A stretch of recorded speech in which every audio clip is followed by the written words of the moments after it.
Assalamu alaikum, dear listeners. I am Saiful Islam. Hope you are all well. My today's talk is about present indefinite tense. Present indefinite tense. Generally, there is a relation between subject, verb, and object, etc. At first, I have to put the subject, then verb, and s or es to be added in case of third person singular number.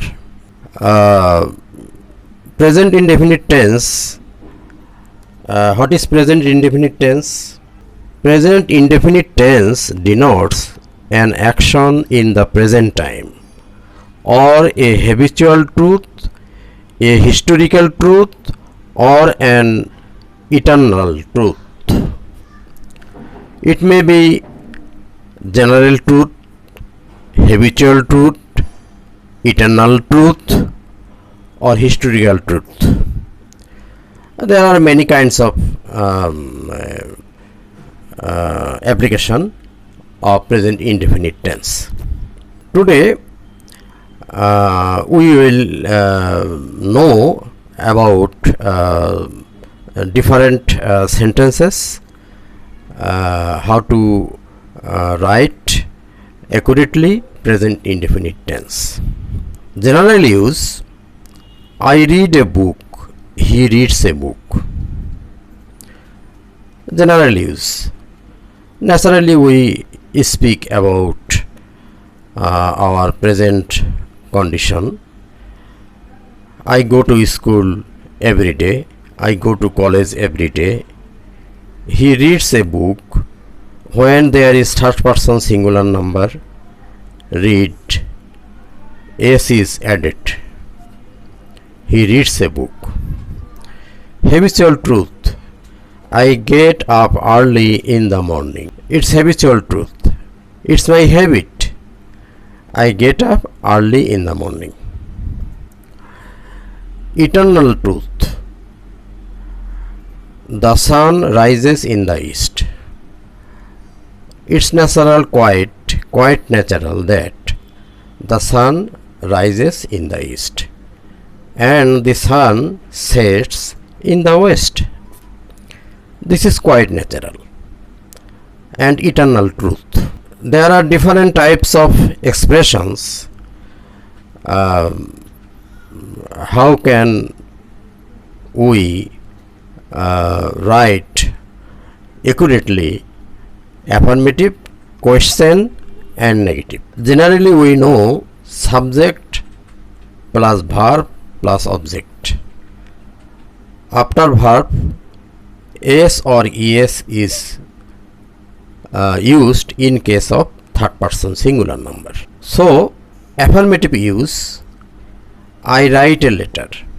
Subject, verb, and object. I subject, write verb, a letter, object. Question: do I write a letter? A do is placed before subject and verb. Do I write a letter? Negative: I do not write a letter. In case of negative, after subject there is do not or does not. He, she writes a letter. Does he, she write a letter? He, she does not write a letter. So, when negative, I should use at first the subject and usually do not or does not, then verb, then object. He, she writes a letter. He or she, the same third person singular number, he or she writes a letter. Like he reads a book, the same. When it is question, then when it is third person singular number, the subject, does is placed before subject.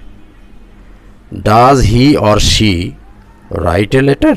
He or she does not write a letter. Now look, when affirmative, then subject and verb, and yes or es after verb if the subject is third person singular number. He she writes a letter. Example, when it is question, then do or does is placed before subject, and then comes the principal verb and object. Does he she write a letter? Negative, I do not write a letter. He she does not write a letter. So affirmative, negative and question, during affirmative, negative and question, there are different use of do or verb or s or es after the verb. But when asked question, do or does is placed before subject, and the verb is placed after the subject and a letter. He she does not write a letter. He she writes a letter. Does he she write a letter? He she does not write a letter. Thank you. Assalamu alaikum wa rahmatullah.